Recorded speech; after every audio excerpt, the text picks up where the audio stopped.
Орхон аймгийн бүсийн оншилгоо эмчилгээний төвийн хүүхдийн тасагт нийт 100 орд илгэсэнд одоогийн байдлаар 63 хүүхэд хэвтэн эмчлүүлж байна. Тус 63 хүүхдийн 48 нь амьсгалын замын өвчлөлтөй, 9 нь хоол боловсруулах замын өвчлөлтөй, үлдсэн нь бусад өвчлөл байна. Эрчимт эмчилгээний тасагт 4 хүүхэд хэвтэн эмчлүүлж байгаагаас биеийн байдал нэг хүнд нэг хүүхэд байна гэлээ. За хүүхдийн цэцэг өнөөдрийн байдлаар бол 100 орд илгэсэн 63 хүүхэдтэй бол байна. За эрчим тэмцлэгийн дээр 4 хүүхэд хэвтэн эмчлүүлж байгаа. Нэг хүүхдийн биеийн байдал бол туйлын хүнд байгаа.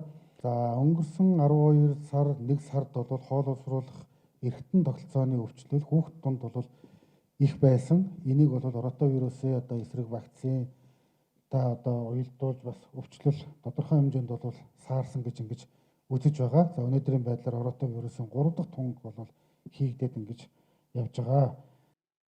Өнгөрсөн 2 сарын хугацаанд бага насны хүүхдүүдийн дунд ротавирусын халдвар ихээр тархсан.